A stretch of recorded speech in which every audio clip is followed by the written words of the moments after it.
या धर्म अर्थ काम वस्तु क्या है? कृष्ण प्रेम। प्रेम की बात।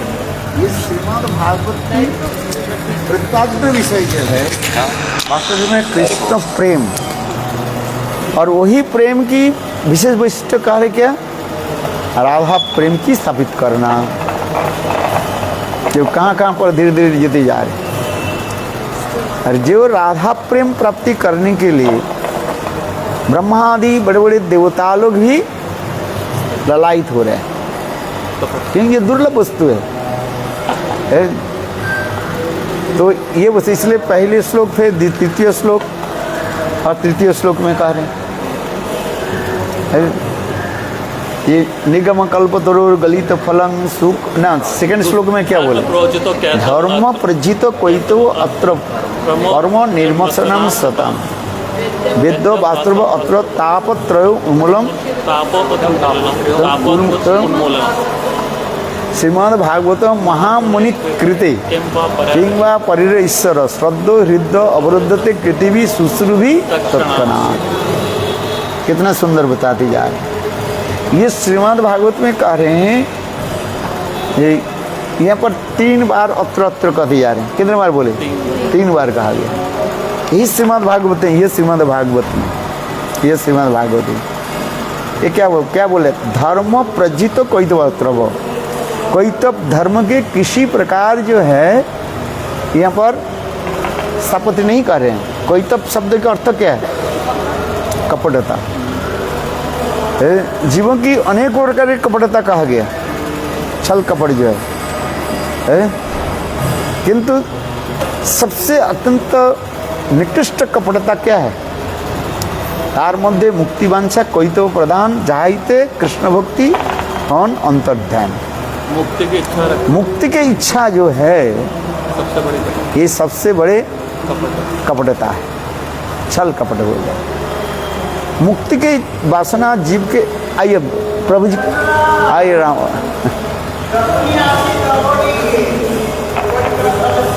मुक्ति के इच्छा जब तक हृदय में रहेगा तब तक साधक के हृदय में पंचम पुरुषार्थ कृष्ण प्रेम उदित नहीं होगा। अरे आपके अपना शरीर भालो আছে हैं? जब तक साधक के हृदय में मुक्ति की इच्छा रहेगी तब तक भक्ति देवी प्रकट नहीं होगी। इसके तार मध्य मुक्ति वांछा कोइतव प्रदान जा हुईते कृष्ण भक्ति और अंतर्ध्यान। अंतर्ध्यान समझ रहे? चलिए जाते। इसलिए मुक्ति की वासना जो उसको त्याग देना पड़ेगा। यही तो रूप गोस्वामी पाद भक्ति रसामृत सिंधु में लिख रहे हैं। भुक्ति मुक्ति स्प्रिया पिशाचिनी जावत हृदि वर्तते तावत भुक्ति तत्र कथम अबुद्ध भवित।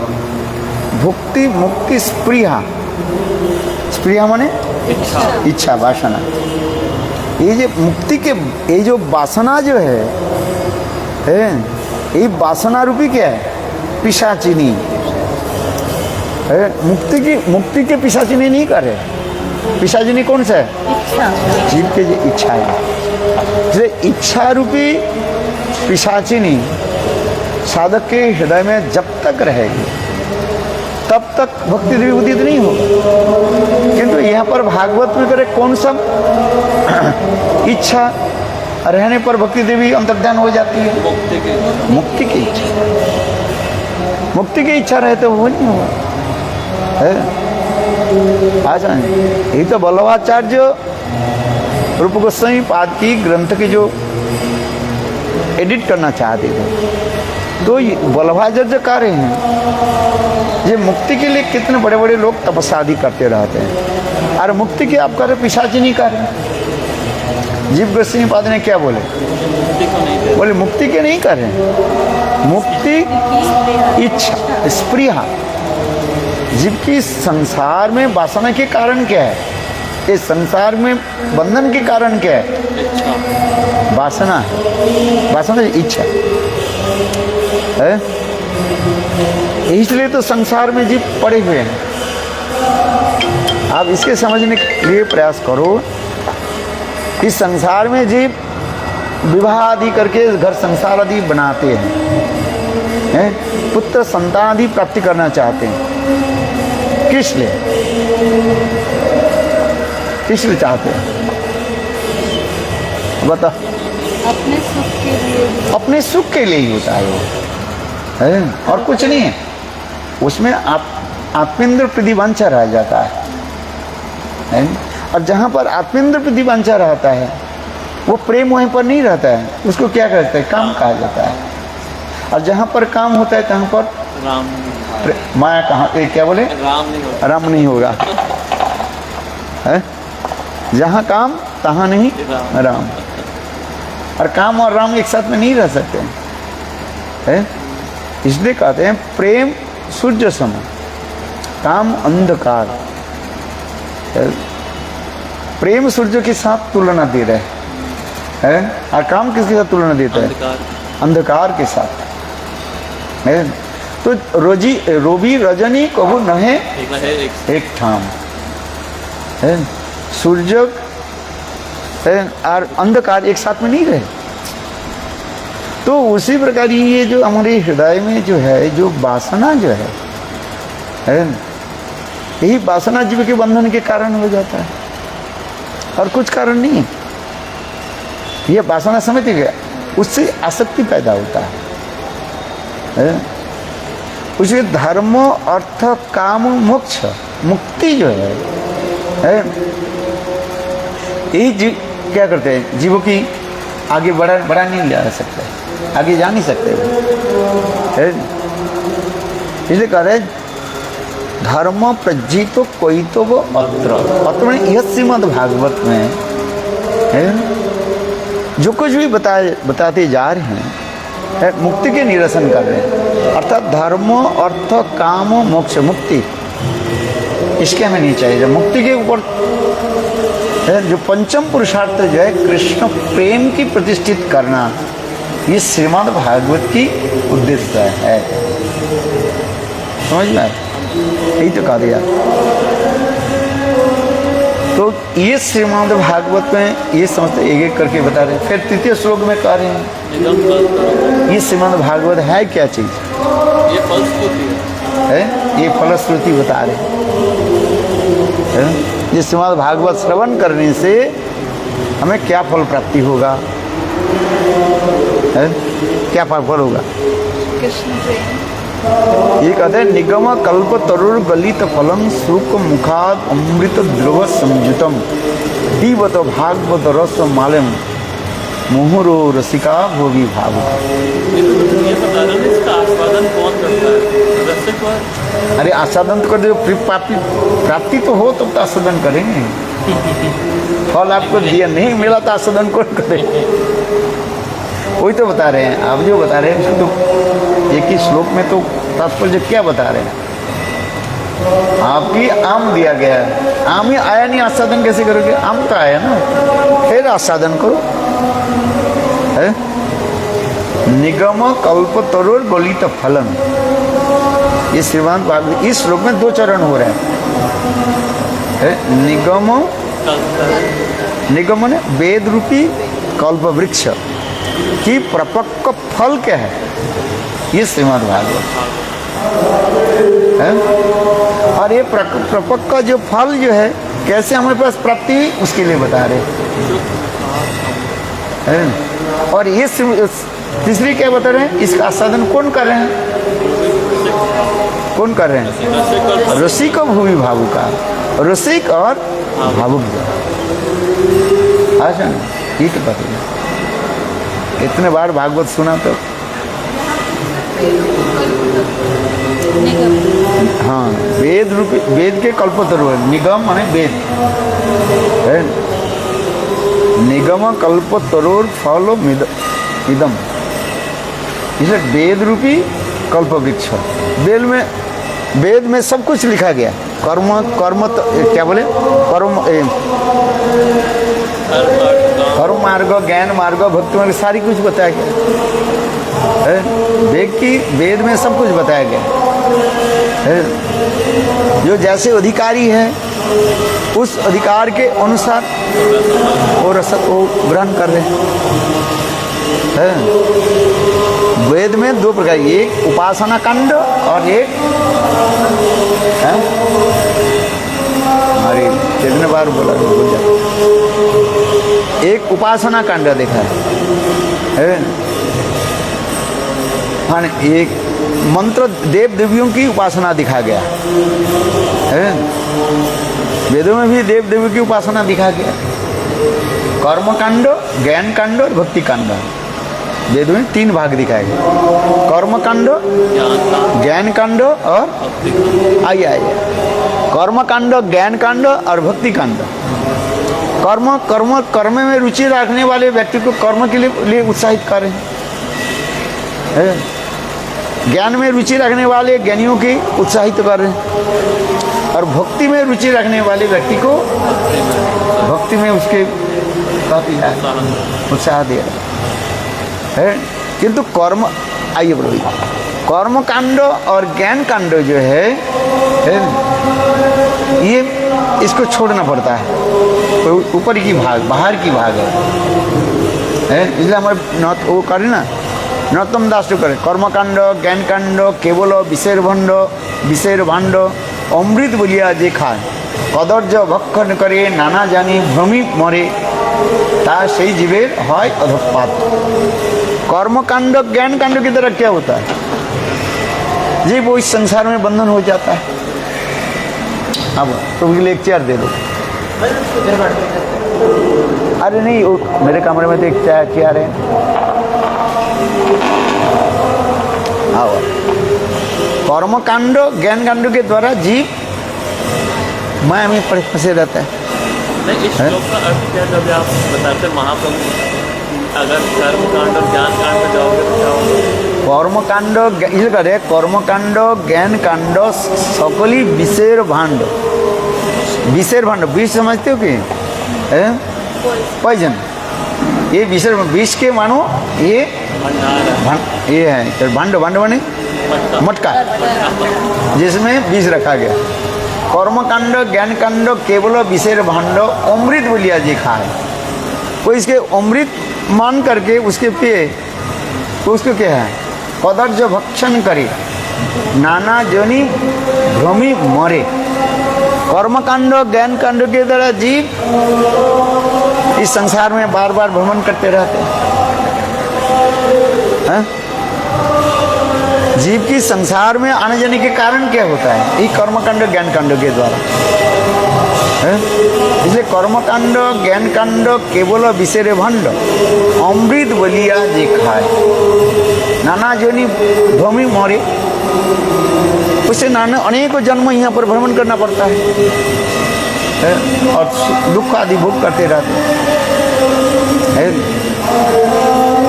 इसलिए श्रीमद् भागवत में इसको कहते हैं कर्म कांड ज्ञान कांड के त्याग। यदि वेदों के जे कहा गया, इसलिए कहते हैं त्रैगुण्य विषय वेदा नस्तर्गुण्य भवार्जुन। भगवान कह रहे हैं अर्जुन के जो है वेदों में भी तो ये भी कहा गया, कर्मकांड ज्ञान कांड भी कहा गया। क्यों कहा गया ना, जैसे जैसे व्यक्ति की रुचि होता है उसी रुचिशील व्यक्ति के वहीं पर काम में लगाना जाता है। कोई कर्म में रुचि रखते हैं उसके कर्म में लगाओ, कोई ज्ञान में रुचि रखते हैं उसके ज्ञान में लगाओ, है? नहीं तो उसके लिए यदि बुद्धि भेद करो तो फल विपरीत हो जाएगा। इसलिए गीता में भगवान कहते हैं न बुद्धि भेदं जनेषु, लोगों की बुद्धि भेद मत करो। जब तक भगवत कथा में इसको रुचि नहीं हो रहा है उसके कर्मकांड और ज्ञान कांड में लगा दो, है कि नहीं? कर्मकांड और ज्ञान करने में लगाओ, है? ये कर्मकांड और ज्ञान कांड ये सब उसमें जाता है, प्रवृत्ति मार्ग में ले जाते हैं। उसमें वो लगा रहते, बोले हाँ ठीक है। वो कल हमें एयरपोर्ट में एक व्यक्ति मिला था, वो कहाँ के रहने वाले, वो बता रहे थे, वो ब्राह्मण है, बोले हम कर्मकांड में लगा देते हैं। वो बता सुन रहा है, अच्छी है। बोले हम यही काम करते हैं, हम कभी यज्ञ आदि करते रहते हैं और ये सब कर्म करने में लगा है।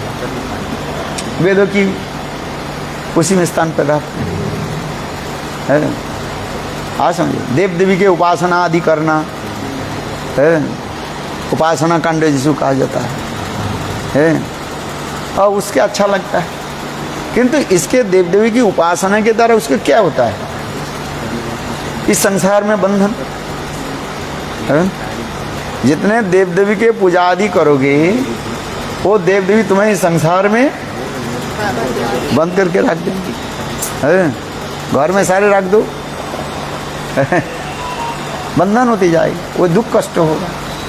देव तो एक नहीं, अनेकों देव देवियां हैं। कितने देव देवियां हैं? कितना? अनेकों देव देवियां। किंतु हम लोग जो कहते 33 प्रकार एक्चुअली होता है, किंतु हम लोग जब कहते हैं बोले 33 करोड़, 33 करोड़ कहीं नहीं लिखा गया। कोटि शब्द है, जैसे जीव कोटि है और ईश्वर कोटि, जीव कोटि।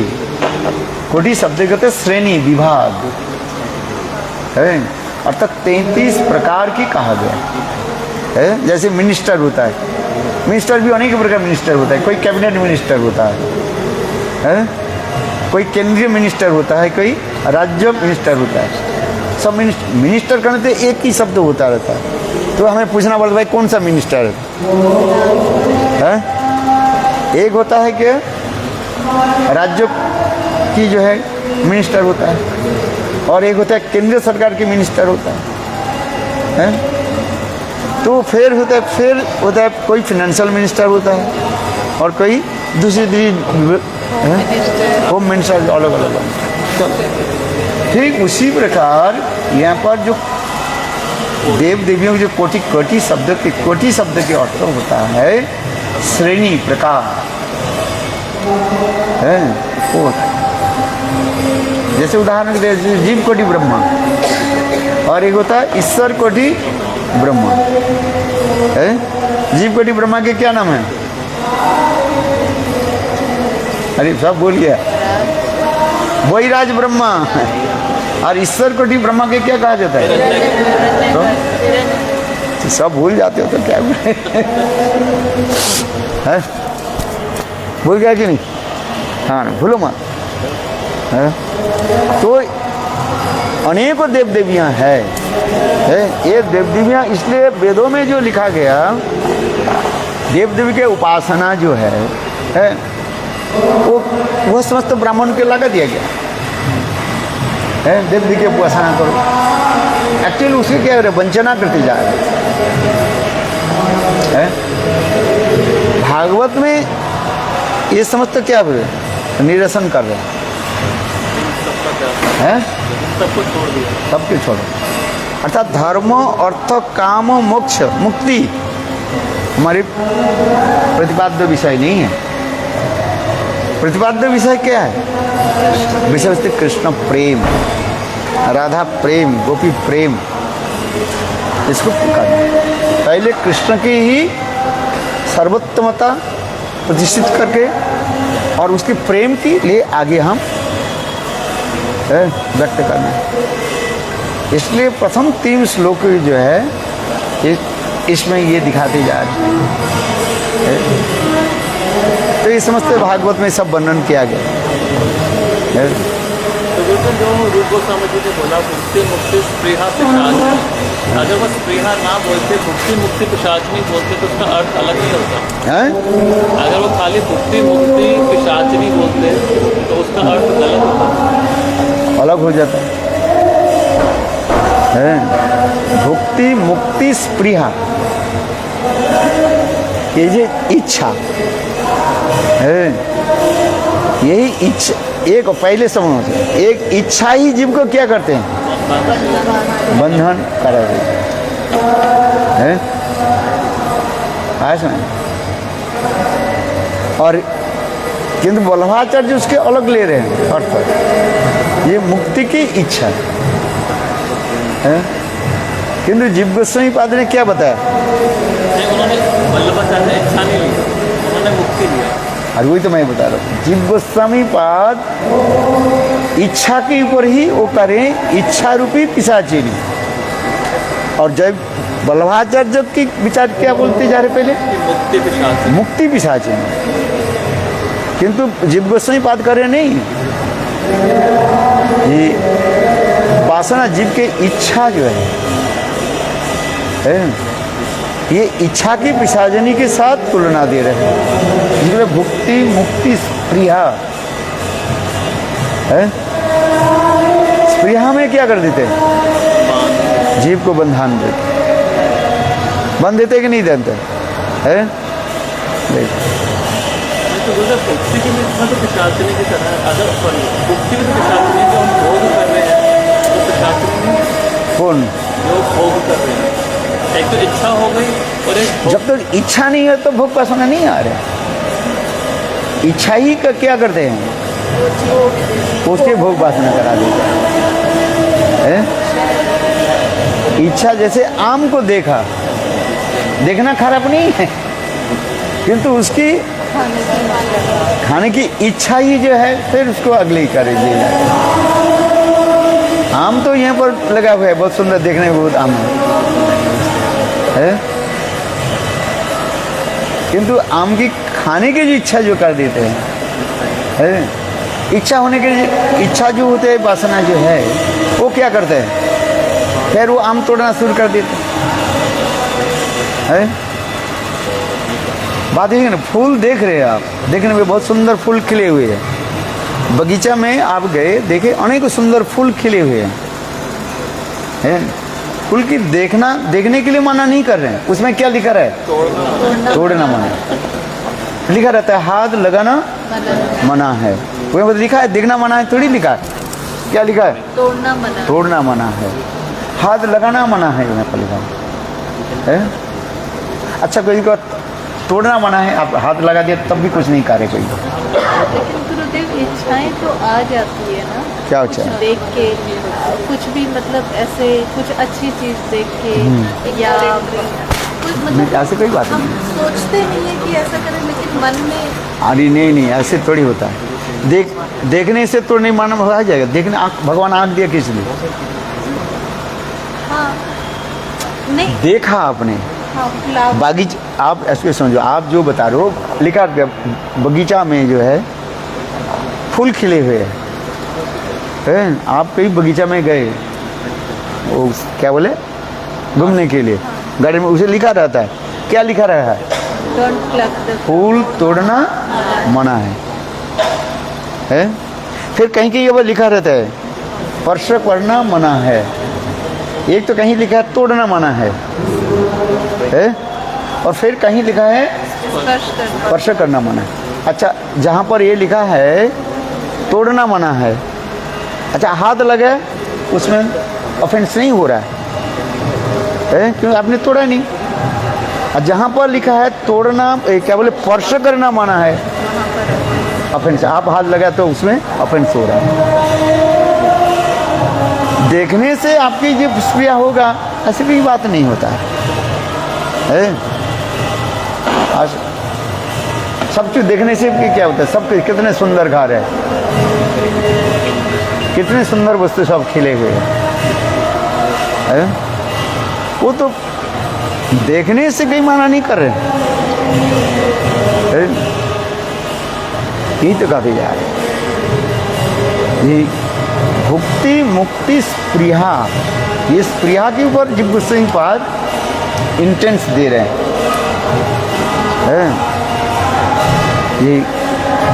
ये जो स्पृहा जीव को क्या करते हैं, इच्छा जीव को क्या करते हैं, वो संसार में लेकर के आ जाता है, और ये संसार में घुमाते रहते उसको, और इच्छा ही फलवती होकर के भोग वासना में ले जाते हैं। तो इसलिए कहा दिया श्रीमद् भागवत में, इसलिए ये श्लोक में, ये तीनों श्लोक के द्वारा ये समझते दिखा रहे हैं। आपने बताया था कि मुक्ति 3 प्रकार की होती है। मुक्ति की डेफिनेशन 3 प्रकार की होती है। एक आत्यंतिक दुख निवृत्ति थी मुक्ति, एक विष्णु विष्णु अंग्री लाभों में मुक्ति, और एक में स्वरूप में स्थित और अपने स्वरूप के अनुभव करके और उस स्वरूप के द्वारा, सिद्ध स्वरूप के द्वारा साक्षात भगवान की सेवा जो है कोई मुक्ति। वो मुक्ति की सर्वोत्तम व्याख्या है। तो ये इच्छा करना गलत है। कौन सा? ये अपनी इच्छा कि अपने स्वरूप में स्थित होकर कृष्ण के साथ संबंध युक्त सेवा करना। समझ लो, ये अच्छा है। वो भगवत सेवा में आ रहे हैं ना, है? आत्यंतिक दुख निवृत्ति रेव ही मुक्ति। मुक्ति की जो पहली परिभाषा दे रहे हैं, डेफिनेशन दे रहे हैं, आत्यंतिक दुख निवृत्ति रेव ही मुक्ति। संसार में ये सभी चाहते हैं, जैसे कि रोग में आक्रांत हो गया, आप नहीं चाहते, रोग से मुक्ति होना चाहते कि नहीं चाहते है? यदि नहीं चाहते दवाई क्यों लेते हैं? लेते हैं कि हम लोग है दवाई ले रहे हैं। अतः रोग से मुक्ति होना, दुख से, संसार की दुख से हम मुक्ति करना चाहते हैं। बात ये सत्य है, ये भी मुक्ति कह रहे हैं। और एक मुक्ति के कह रहे विष्णु अंग्री लाभम ही मुक्ति, भगवान की चरण कमल की प्राप्ति करना ही मुक्ति कह रहे हैं, जिसमें वो 4 प्रकार की मुक्ति ले कहा गया। एक प्रकार मुक्ति, 5 प्रकार की मुक्ति, एक प्रकार मुक्ति को छोड़ देते हैं, शायद जो मुक्ति है उसको छोड़ते जा रहे हैं, जिससे ब्रह्मलय आदि कहा जाता है उसको छोड़ दिया। बाकी कितने मुक्ति रह गया? 4 प्रकार की है। वैकुंठ के 4 प्रकार की जो मुक्ति जो कह रहे हैं, सालोक को षष्ठी समीप और सारूप जो मुक्ति है, ये मुक्ति को तो कहीं कहीं कुछ भक्त लोग ग्रहण कर लेते हैं, किंतु जो प्रेमिक भक्त जो होते हैं ये 4 प्रकार के मुक्ति भी ग्रहण नहीं कर रहे हैं। दियोमान नग्नंति मत सेवनं जना, स्वयं भगवान कह रहे हैं ये देखो मैं ये साजुज मुक्ति के छोड़ दीजिए, बोले और ये सालों को षष्ठी समीप और स्वरूप, ये 4 प्रकार की मुक्ति देने पर भी मेरा प्रेमिक भक्त जो है वो लेना नहीं चाहते। एक सुख ऐश्वर्यता, सुख ऐश्वर्य मुक्ति, और एक प्रेम सेवा उत्तरा, प्रेम सेवा उत्तरा के ग्रहण कर रहे हैं। यहाँ पर सेवा की वासना जारी, तो ये समस्त सूक्ष्माति सूक्ष्म जो है विचार दिखा रहे हैं। किंतु इसके ऊपर भी मुक्ति के, इसके ऊपर और भी एक व्याख्या जो कर रहे हैं, ये श्रीमद् भागवत की श्लोक है नहीं, ये क्या बोले, मुक्ति झन्नता रूपम सस्वरूप, मुक्ति झन्नता रूपम सस्वरूपेण व्यवस्थित मुक्ति, भागवत की श्लोक है। उसके 2 लाइन है, प्रथम लाइन के हम लोग बोलते, सेकंड लाइन बोलते हैं, पहली लाइन की नहीं बोलते, वो नहीं बोलते है। मुक्ति ही झन्नथा रूपम सस्वरूपेण व्यवस्थित मुक्ति, स्वस्वरूप अपने सिद्ध स्वरूप में स्थित हो जाते हैं, अर्थात स्थायी भाव में आकर के, और साक्षात अपने इष्ट देव के जो सेवादि होती है, संबंध युक्त होकर सेवादि हो रहा है, उसी की कहा जाता है मुक्ति कहा है। मुक्ति की कितने सुंदर सुंदर व्याख्या दी देती जा रही है। स्वरूप के समझना चाहिए है? जब तक जीव अपने स्वरूप की प्राप्ति नहीं कर रहे हैं, तब ये संसार में अनेक प्रकार भोग वासना आदि में घूमते जाते जा रहे हैं। कभी कर्म मार्ग में चले जाते हैं, कभी ज्ञान मार्ग में चले जाते हैं, अनेक प्रकार रास्ते में भटकते रहते हैं। इसके स्वरूप किस अनुभव करना है। आज इस स्वरूप के अनुभव करने के तात्पर्य कैसे अनुभव करोगे? बोले ज्ञाने प्रासे मुदपस्स नमंत एवं जीवंती समुत्तरम भवदीय वार्ताम स्थाने स्थिता शुद्धिगतां तनुवांगोभी जो प्रयास हो अजितो जीतो विश्व ईश्वरकम, समस्त प्रकार के ज्ञान के प्रयास छोड़ करके एकमात्र प्रेमिक संत महात्मा के सानिध्य में बैठ जाओ। क्या बोला? रसिक बा दे करके प्रणाम करके है। बोले ज्ञान के द्वारा क्या होता है? मुक्ति आ जाता है। ज्ञान के द्वारा चित्त क्या होता है? अत्यंत तार्किक बन जाता है वो। जितने ज्ञान आप अर्जन करोगे है और उतना ही आपकी मन भटकता रहेगा है। इसे कहते हैं ज्ञानी प्रयासे मुदपस्थ नमंत एवं है जीवंतम सम्मुखद्याम भवदीय वार्ताम। हे प्रभु भवदीय वार्ताम, आपकी जो सुंदर जो हरि कथा जो है वो हरि कथा मैं श्रवण करते रहूं। कैसे किससे? जहाँ पर संत महात्मा विराजमान होते हैं। इसे कहते स्थानीय स्थिता। स्थानीय स्थिता शब्द की करता है जिस स्थान में आप स्थित है, जिस आश्रम में, यहाँ पर स्थान है, जिस आश्रम में आप हो उसी आश्रम में रह करके ही आप भजन शुरू करो। आप ब्रह्मचारी अवस्था में ही भजन शुरू करो। आप गृहस्थ आश्रम में आ गया है तो गृहस्थ आश्रम से ही रह करके भजन शुरू करो। ये नहीं है सोचने गृहस्थ आश्रम के बाद वानप्रस्थ लेंगे तब भजन करूँगा, और वानप्रस्थ के बाद सन्यास लेकर के भजन करूँगा, और भजन करते करते मर जाओगे और शुरू नहीं, भजन शुरू नहीं होता। समझ नहीं। जिस आश्रम, इसलिए स्थानीय स्थिता, जिस आश्रम में आप है स्थित हो गया, आ गया, उसी समय उसी स्थान में से भजन शुरू कर दो। बुढ़ापा आकर के भजन हो गया, कहते नहीं अभी हमारे समय नहीं हुआ। जब बुढ़ापा हो जाए, वृद्धता आ जाए तो भजन करेंगे। अरे देखो संसार में कितने युवकों की छाई भस्म पड़ा हुआ है, संसार में किन लोगों के छाई भस्म पड़ा हुआ है? केवल वृद्ध लोगों का है। छोटे बच्चा से लेकर के जवान से लेकर के वृद्ध तक सबकी छाई भस्म पड़ा हुआ है। इसलिए कबीर दास जी कह रहे हैं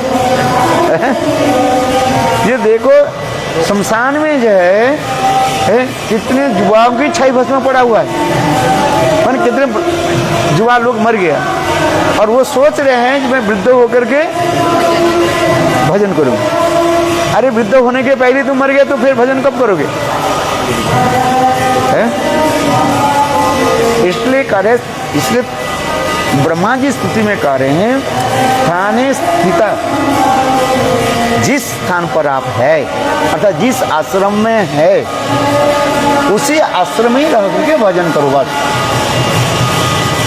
ठीक है, आप गृहस्थ बन गए, गृहस्थ आश्रम में रह के भजन शुरू करो। यही तो कहते हैं स्थाने स्थिता श्रुति गता श्रवण करो, हरि कथा श्रवण करो। क्योंकि हरि कथा जब तक श्रवण नहीं हो रहा है तब तक वो भक्ति राज्य में प्रवेश नहीं करेगा। पहले हरि कथा श्रवण, जिसे श्रुतितांग तोनु मांग, तोनु मन शरीर, मन के द्वारा, शरीर के द्वारा, वचनों के द्वारा हे प्रभु आपकी सेवा करते रहो। भगवत सेवा करो, कथा श्रवण करो, भगवान की सेवा करो। है कथा श्रवण और भगवत सेवन होता है कि नहीं? बस हो गया, और क्या करना है? हरि कथा महाप्रसाद, हरि कथा महाप्रसाद, और क्या करना है? ज्यादा आपके लेना देना क्या है? इतना ही करते रहो बस। तो महाप्रभु यहाँ पर रायबंद संवाद में जब ये कथा प्रसंग आ गया है, ज्ञान ज्ञान सुनना भक्ति सर्वसाध्य, तो महाप्रभु का ये है। यहाँ पर वास्तव रूप में भक्ति प्रारंभ हो जाता है। कथा श्रवण में यदि रुचि हो गया है तो आपके जीवन सफल होगा। कथा में रुचि होना इतनी सहज नहीं है। बोले साधु आ गया दर्शन करके चले जाओ, प्रणामी करने होने के बोले प्रणामी देकर चले गए हैं। अरे कथा सुन करके जाओ और प्रसाद लेकर के जाओ। हैं? कथा नहीं सुनेंगे ठीक है तो सुकृति बना करके जाओ ठीक, प्रसाद को क्या बोले प्रणामी चढ़ा करके जाओ ठीक है। आज में लाखों जन्म तक प्रणामी चढ़ाने से तो भक्ति थोड़ी हो जाएगा। समझ में आ रही कि नहीं? ये मैं बोलूँ तो आप काल से प्रणामी नहीं चढ़ाओगे तो बोलना पड़ता है। हम साधु ये बोलेंगे हैं? अरे पहले कथा सुनो, कथा ही नहीं सुना प्रणामी चढ़ा क्या सुना है? प्रणामी चढ़ा भी आप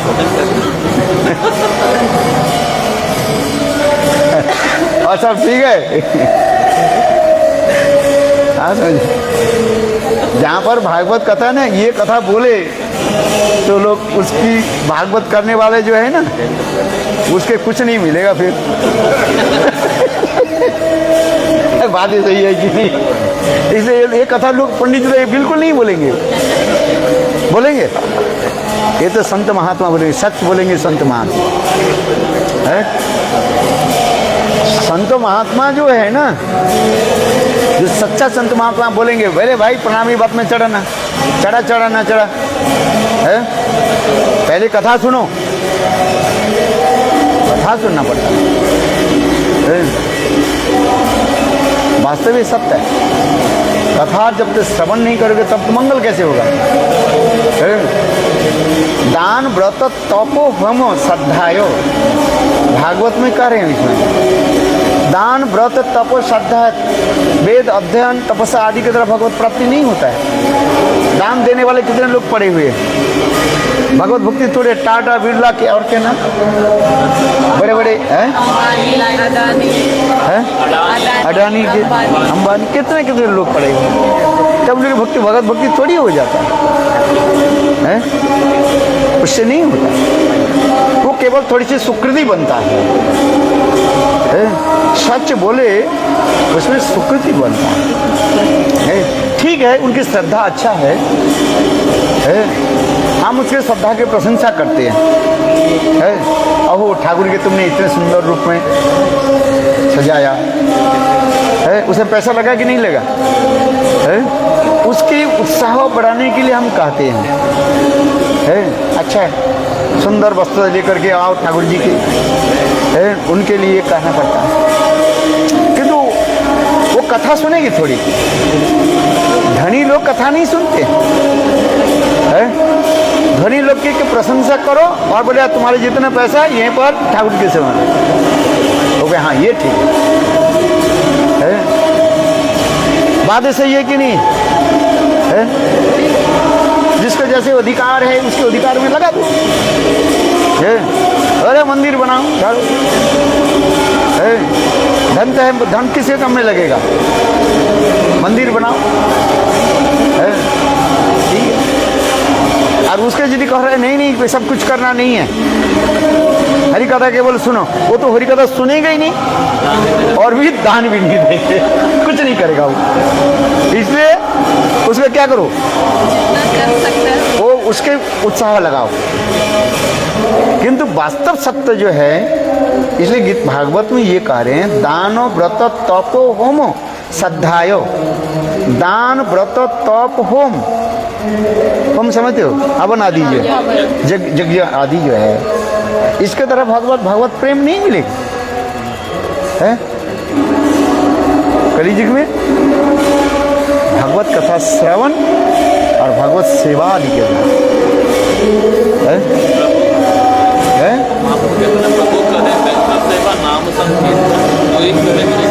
गोविंद।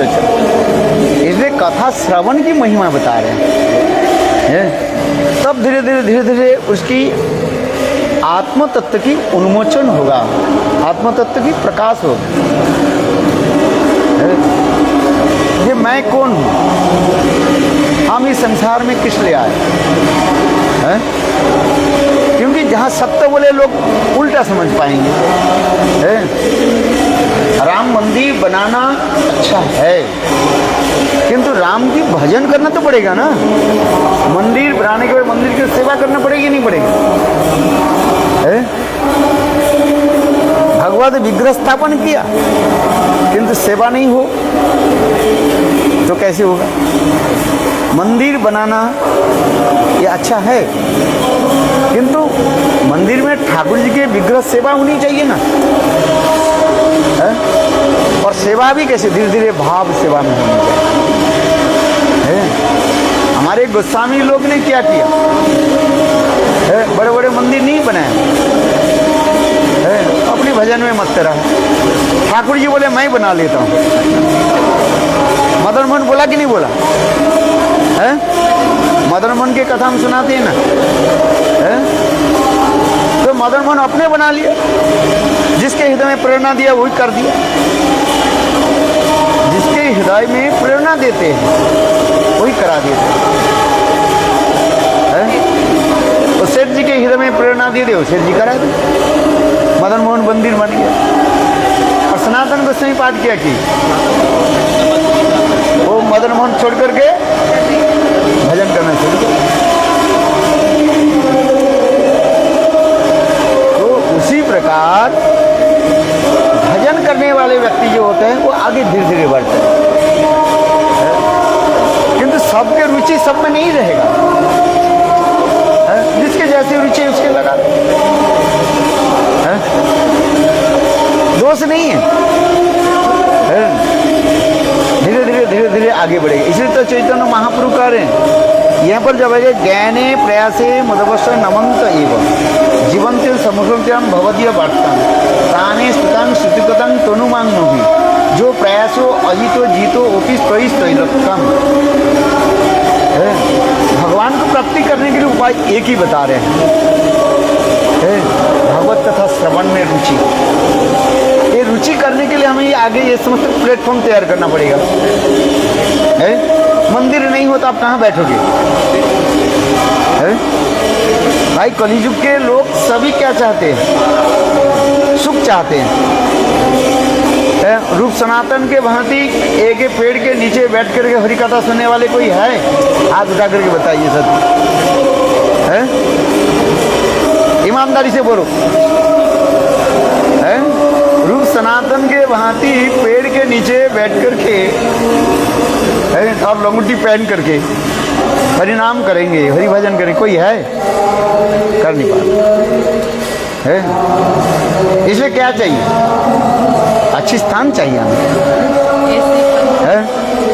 एसी पंखा, एसी होनी चाहिए, एयर कंडीशन हो, अच्छी तरह हो, सब प्रकार की सुव्यवस्था हो, तब बैठोगे। बात ही सही है। किसी के प्रति हम कटाक्ष नहीं कर रहे, निरपेक्ष रूप में कहा दिया जाए।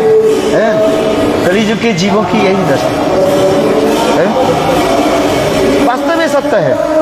अच्छी आसन होनी चाहिए हमारे लिए।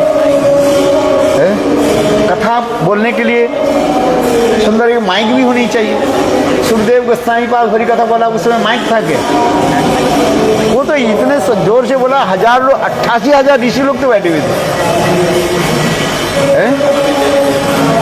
और वैसे यह तक उनके शब्द वहाँ तक पहुँच जाते थे, और हमारे 5 मीटर दूर आप बैठे शब्द वहाँ तक नहीं पहुँच रहे हैं आपके पास। तो देश काल पात्र समय के अनुसार ही व्यवस्था होनी चाहिए, सीधी बात है। क्या बोला? देश काल पात्र अवस्था के अनुसार हमें व्यवस्था होनी चाहिए। माइक भी होना चाहिए, क्योंकि वर्तमान युग जो है क्या बोले, विज्ञान की युग है। टेक्नोलॉजिकल बढ़ते जा रहे हैं। लोगों के लिए समस्त व्यवस्था जरूरत है कि नहीं है? क्या बताया, जरूरत है कि नहीं? नहीं तो आप सुन नहीं अच्छी भी प्रसाद भी होनी चाहिए। पहले प्राचीन काल में ऋषि लोग बैठते थे, उनके प्रसाद की व्यवस्था नहीं था। ऋषि शब्द अजाजुद्ध राते मेघाड़म्बरे ऋषि लोग आते थे, एकत्रित होते थे, हवन करते थे, स्वाहा स्वाहा करके चले जाते थे, बस हो गया चलो। हम यहाँ पर हवन करें, 3 घंटा बैठे, आप लोग के निमंत्रण किया, प्रसाद होना चाहिए कि नहीं चाहिए है? किंतु प्राचीन काल में ये सब कोई नहीं था। तो वर्तमान और प्राचीन के लिए हम जब तुलना करें, कंपेयर करें, कंपैरेटिव हम आलोचना करें, तो हमें देखना पड़ता है देश काल पात्र के अनुसार सब कुछ हमें करना पड़ता है। आसन भी अच्छे होने चाहिए कि नहीं चाहिए है? पहले लोग आकर के ऐसे धूल पर बैठ जाते थे। अभी हम बैठने के लिए देखते हैं थोड़ा साफ सुथरा है, नहीं तो हमें वो क्या हो जाता है, एलर्जी बन जाता है, डस्ट एलर्जी आ जाता है। तो इसके लिए हमें सुव्यवस्था भी होनी चाहिए कि नहीं चाहिए? नहीं, लोग कथा नहीं सुने है? तो उसने कहा देश काल पात्र समाज की स्थिति को देख करके व्यवस्था होनी चाहिए। सीधी बात है। हम प्राचीन काल के भांति रह जाए, कोई कथा नहीं सुनेंगे। एक तो कलियुग के जीव कथा सुनने के लिए उसके रुचि नहीं है, प्रायेनो अल्प आयु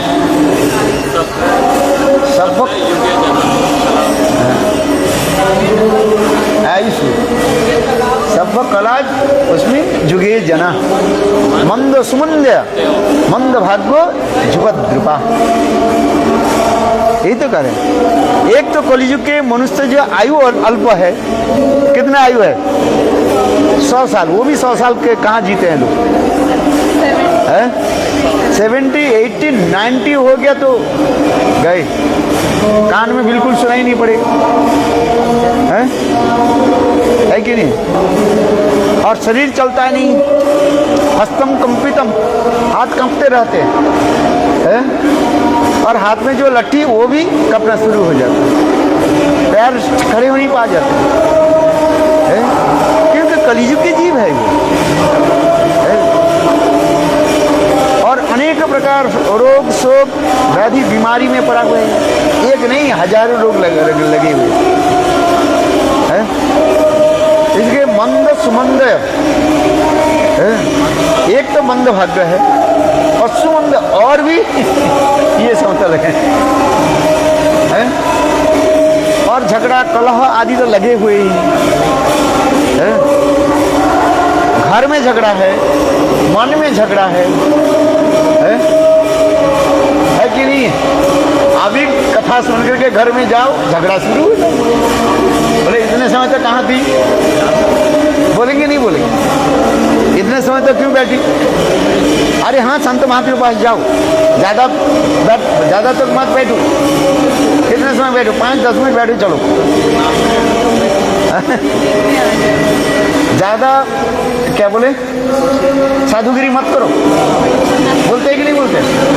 बोले ऑफिस से आ गए, कहाँ चली गई?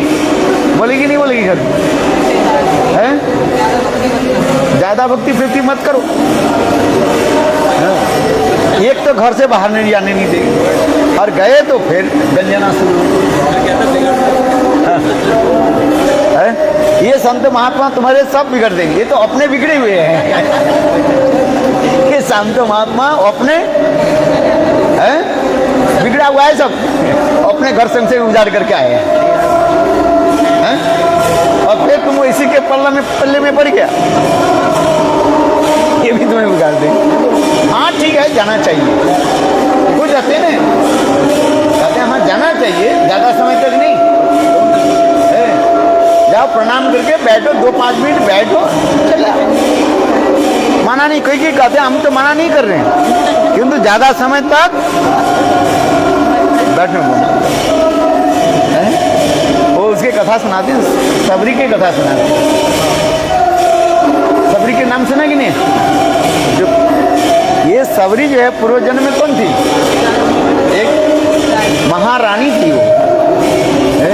वास्तव सबरी के जो जीवन इतिहास जो है बहुत सुंदर है, इसका हमें अध्ययन करना चाहिए, श्रवण करना चाहिए। ये सबरी पूर्व जन्म में जो है एक महारानी थी। उनके राजा जो है भगवत भक्त भी थे। राजा के साथ वो जहाँ जहाँ पर संत महापुरुष जाते थे, किंतु जहाँ जहाँ पर संत महापुरुष अधिक समय बैठना नहीं होता, एक मर्यादा होता है। मर्यादा समझते नहीं है? मैं राजा हूँ, मेरे पत्नी महारानी है, ठीक है, संत महापुरुष के पास दर्शन के लिए जाओ, उतना ही समय 2-5 मिनट बैठो, कथा सुनो, चले जाओ। ना बैठो, रात भर बैठे रहते संत वहाँ। किंतु देखो ये महारानी है, वो आना नहीं चाहती थी, कथा में उसकी रुचि हो गई। जिसके कथा में रुचि हो जाते ना वो जाना नहीं चाहते, और जिसके कथा में रुचि नहीं है वो तो शीशे क्या बोले घिसकते घिसके पीछे चले जाते। आगे बैठ को खड़े होकर चल दी। बात सही है कि तो ये, किंतु महाराजा एक मर्यादा में है ना, मर्यादा भी है, दायित्व भी है, वो महाराजा है वो कहते महारानी चलो घर। किंतु उस समय ये महारानी बहुत दुखित हुई, और एक दिन उन्होंने यही गंगा में जो है, गंगा त्रिवेणी में, गंगा में उन्होंने स्मरण करके आत्महत्या कर दी। और फिर दूसरी जन्म में भगवान की प्रार्थना की, प्रभु मुझे उच्च कुल में जन्म मत दो, वैभव आदि मत दो। और यही सबरी दूसरी जन्म में एक क्या बोले राजमहिष महारानी के बाद वो सबरी हो गई जन्म। और देखो इनकी कथा भी सुंदर है। नीच कुल में तो जन्म लिया, जंगल में रहने वाले, किंतु पूर्वजन्म के स्मृति रहा उनको। जब वो बड़ी हुई, उनके विवाह के जो समय हुई, विवाह के समय उनके माता पिता को विवाह करो, वो करना नहीं चाहती थी, किंतु उनके माता पिता तुम विवाह आदि करो। विवाह आदि करने के लिए क्या व्यवस्था की, और देखा क्या ये विवाह के समय उनके कुछ मैंने क्या बोले पशु जो रखा गया, पशु छाग आदि मैंने गाय नहीं, बकरी बकरी और भेड़ रखा गया। जो लोग आते हैं ना उनको अपने परंपरा के उन्हें मांस खिलाते हैं, नीच जाति के लोग होते हैं ना, तो उन्होंने देखा इतने पशुवध होगा मेरे विवाह में, वो बहुत दुखी थे। उन्होंने क्या कि रात में क्या कि सारे पशु के जो है मुक्त कर दिया है, सारे के रस्सी को काट दिया और सारे पशु भग गए है। और प्रातः काल में रात उन्होंने किया कि वो जंगल छोड़ करके दूसरे स्थान पर चले गए। आज चलते चलते अकेली देखो 12-13 साल की लड़की है, किसको पता नहीं है, जंगल के रास्ते चलते चलते यही मातंग ऋषि के आश्रम में आ गई। और मातंग ऋषि के जब आश्रम में आए हैं, देखा वहाँ पर सब ब्राह्मण बालक से वेद पाठ कर रहे हैं, और मातंग ऋषि उनको उन लोग के शिक्षा आदि दे रहे हैं। तो मातंग ऋषि के देख करके उनके मन में इच्छा ही इनसे मुझे दीक्षा आदि लेना है। किंतु कैसे दीक्षा में तो नीच जाति की है, पहले नीच जातियों की जगह ये नहीं दिया जाता था, शिक्षा नहीं दिया जाता। तो इन्होंने किया कि देखो ये जहाँ पर मातंग ऋषि जंगल में लघु शंका करने के लिए जाते थे, मैंने पायखाना पेशा आदि करने के लिए, उस स्थान को सेवा को कर देते, सब कर देते। और देख के पेड़ के नीचे पेड़ के ऊपर चढ़ जाती थी, इसके पता नहीं चला। एक दिन देखा मातंग ऋषि देखा यहाँ पर कौन सब करते रहते हैं, मातंग ऋषि ने देखा, छुप करके रहे और देखा क्या, जब लघु शंका करके जब आ गए, देखा एक लड़की साफ कर रही। मातंग ऋषि ने उनको पकड़ लिया, तुम ये क्या कर रहे हो? तो अब वो मातंग के चरण पकड़ करके रोने लगे, ये आप मेरा पिताजी है। सारे उनके कथा सुनाया, ये मेरा विवाह के समय, विवाह के लिए मेरे पिताजी ने इतने पशु वध के लिए व्यवस्था किया, इसे देख करके मेरा बहुत दुख है। इसमें सारे पशु के मुक्त करा करके मैं आया हूँ, मैं आपसे दीक्षा मंत्र लेना चाहता हूँ। मातंग ऋषि की हृदय द्रवीभूत हो गया। मातंग ऋषि ने किया कि उसको अपने आश्रम में रख स्थान दे दिया है? और जब ये ब्राह्मण बालक के पता चला ये तो नीच जाति की है और भी स्त्री है, सभी विद्यार्थी ने वो कहने लगे ये रहता हम लोग नहीं रहेंगे। देखो मातंग ऋषि ने कहा कि तुम लोग जाना है, जाओ, इसके हृदय में भक्ति है, ये रहा। देखो वो सबरी उस पर रहते रहने, कुछ ब्राह्मण बालक जो छोड़कर चले गए और फिर वो इतने धीरे धीरे सबरी इतने धीरे धीरे विद्वान होने लगे, सारे वेद आदि अध्ययन कर लिया, शास्त्र आदि सारे अध्ययन कर लिया है, अति अल्प समय में इतने वो ज्ञानी बने। फिर मातंग ऋषि तो वृद्ध हो गए, मातंग ऋषि ने कहा ये सबरी तुम यहीं पर रहो, मेरे मृत्यु के पश्चात तुम इस आश्रम के देखभाल करना और स्वयं भगवान रामचंद्र इस आश्रम में आएंगे और तुम्हें दर्शन देंगे। देखो गुरु वाक्य के प्रति भी विश्वास है। वो हर रोज कहाँ युवावस्था लेकर के अभी वृद्ध अवस्था में कितने साल तक है, कम से कम 50 साल तक है, उस आश्रम में रहकर सेवा आदि कर है। और एक एक फूलों की जब बिछाती थी ये रामचंद्र आए, मुनि ऋषि लोग जाते थे, हंसी मजाक करते थे, कोई दुष्ट लोग तो क्या करते थे, उनको फूलों के जो है बिखर देते थे अथवा उसके पैर ऊपर पैर लगा करके चले जाते थे, अरे ये पागली है। किंतु उनके इतने विश्वास, गुरु वाक्य के प्रति इतने विश्वास है और रोज करते थे। सुंदर सुंदर मीठे फलों की जो है लेकर के ठाकुर जी पे चढ़ा दी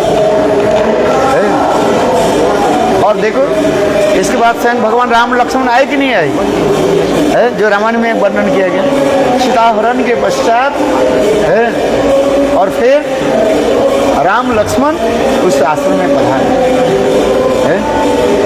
तो ये जो दिखा रहे हैं भजन ऐसे वस्तु है वो अपने आप करा देते, केवल प्रकृति होनी चाहिए। हम इसलिए कह रहे हैं हमें भजन करना है और गुरु वाक्य की विश्वास होनी चाहिए। गुरु वचन के ऊपर विश्वास हो जाए तब के सब कुछ हो जाए। गुरुदेव ने कहा दिया बस हमें करना है। देखो हो गया,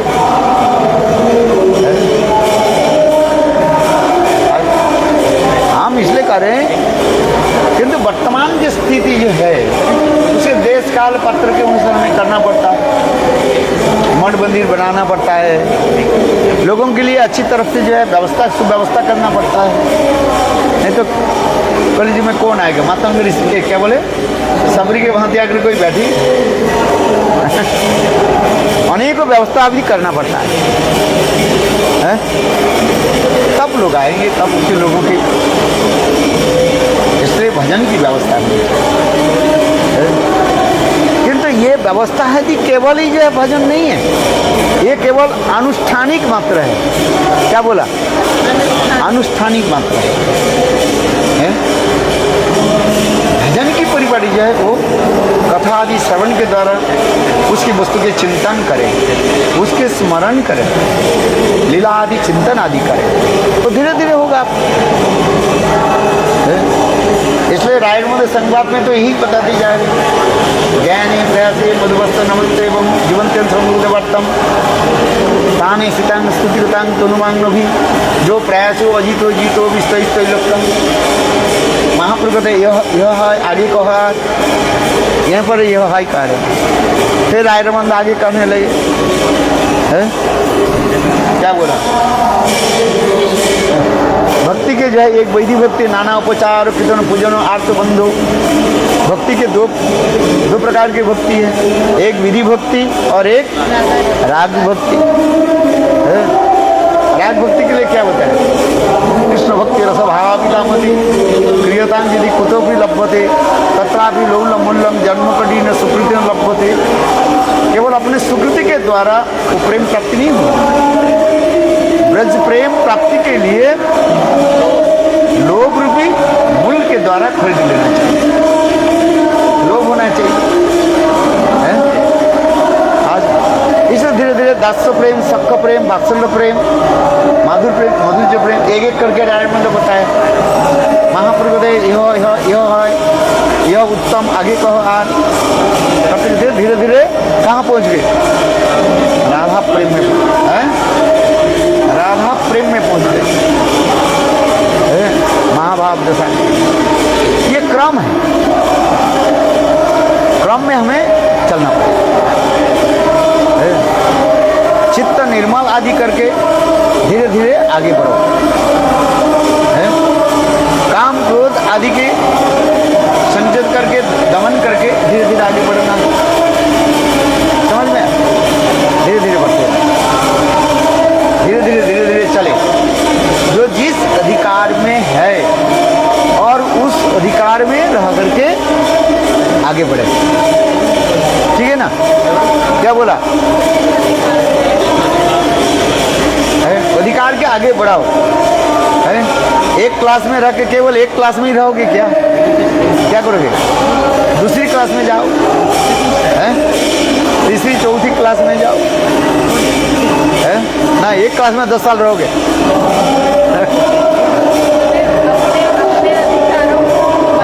अपने अधिकारों को कैसे पहचान सकते और कैसे बढ़ा सकते?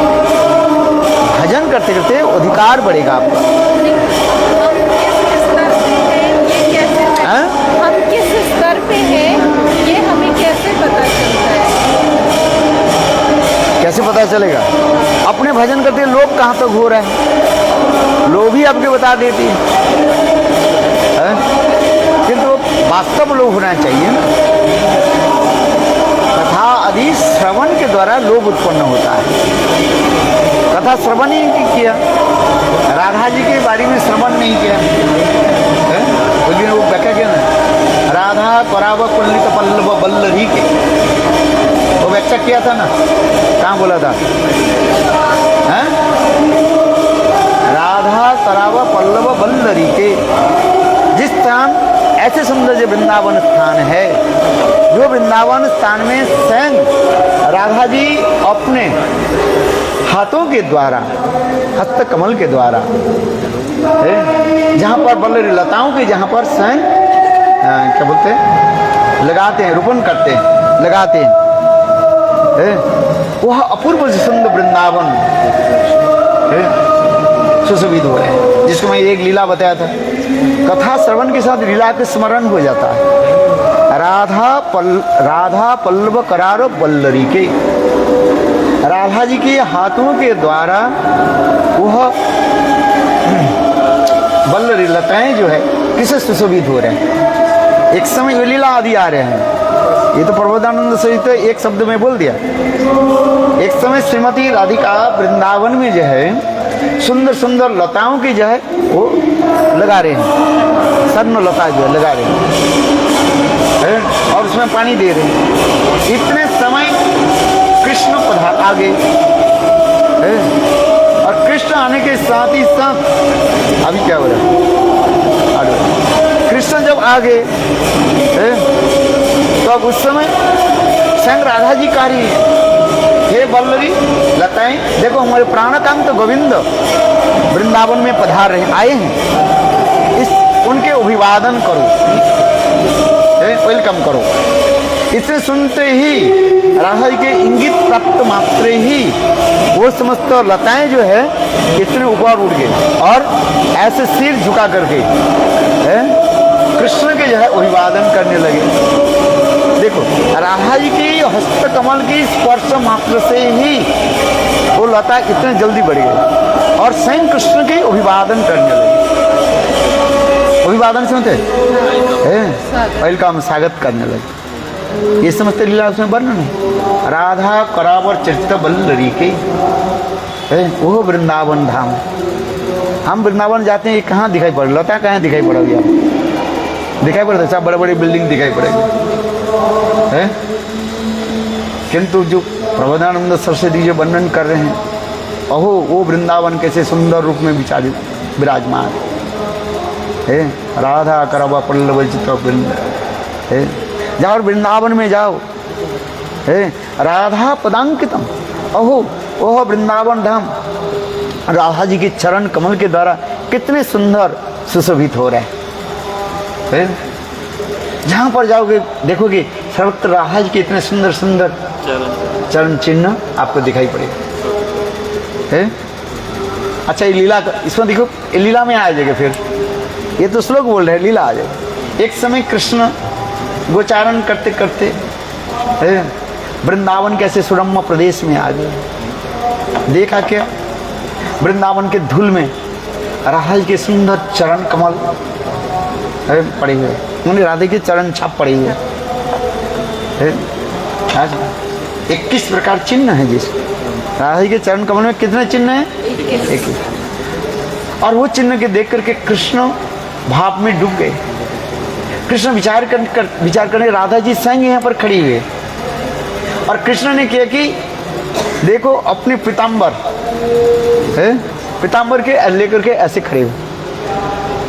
1 घंटे 2 घंटे हो गए, यहाँ पर सखा लोग करने लगे कृष्ण कहाँ गए, हमारे सखा कृष्ण कहाँ गए।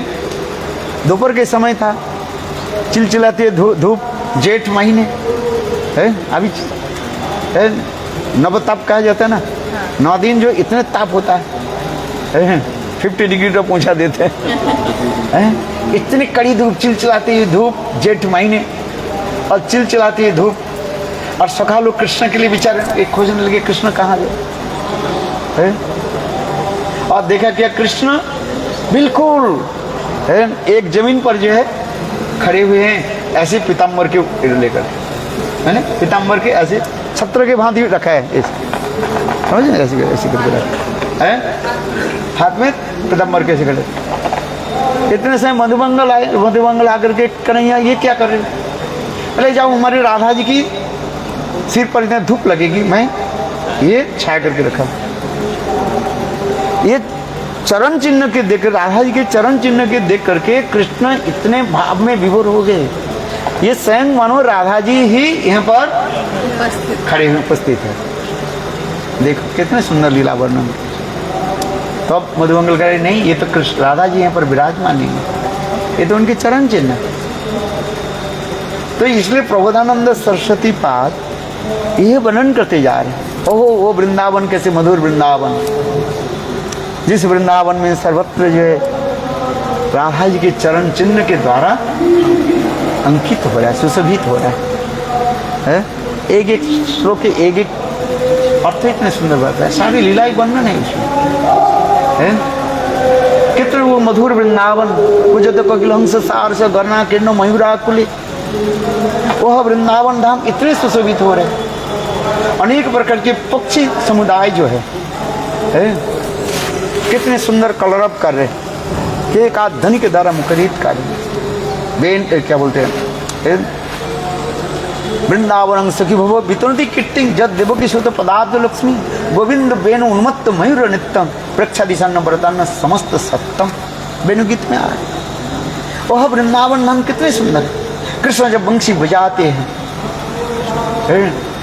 और मोरिनी जो है गिरिराज गोवर्धन की और क्या बोले शिखर से नीचे उतर करके आ जाते हैं और पंखा फैला करके नृत्य करना शुरू करते हैं। इसलिए वृंदावनं सखिभुवो वितरति कीर्तिं जद देवकी सुत पदाब्ध लब्ध लक्ष्मी गोविंद वेणु उन्मत्त मयूर नित्यं प्रेक्षादि सन्न बरतन्न समस्त सप्तम।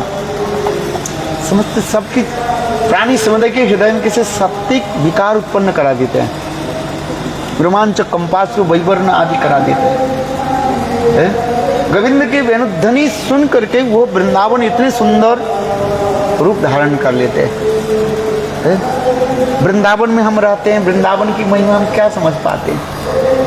गोस्वामी लोग वृंदावन में रह यही तो स्मरण करते रहते हैं, जिसके षड गोस्वामी अष्टक यही वर्णन है, कुजत कोकिलो हंस सारस गणा कृण मयूरा कुले नाना रत्न बिटप है श्रीयुक्त श्री वृंदावन। ये वृंदावन धाम एक अपूर्व धाम है। ये अनुभव होगा भजन करते करते, है कि नहीं। अभी कथा तो सुन रहे, किंतु जब वृंदावन में जब जाओगे और तब फिर दिखाई पड़ेगा। कुजत कोकिलो हंस, वह वृंदावन धाम में कोयल क्या करते हैं, कुहकते रहते हैं, कू कू रब से कुजत कोकिलो हंस सारस गना गना के मयूरा कोले। हंस आदि है, हंस समझते है, स्वान। बोले कौन हंस, कई प्रकार के हंस होता है। एक होता है राजहंस होता है, दो प्रकार की हंस है, एक साधु रूपी हंस है और एक पक्षी रूपी हंस भी है, दोनों ही अर्थ ही समान। संत महात्मा रूपी हंस, संत महात्मा रूपी हंस जो है जहाँ पर खीर और नीर के पृथक करके रख लेते हैं। खीर नीर समझते हो, पानी और दूध के जो अलग कर देते हैं। तात्पर्य क्या है, प्रेम में वो डूबे रहते हैं। एक हंस होता है, एक परमहंस होता है। तो ये समस्त वृंदावन भूमि है।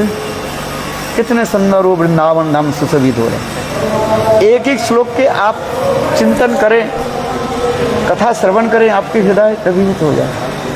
इसलिए कुजत कोकिल हंस सारस गना कृष्ण मयूरा कोई।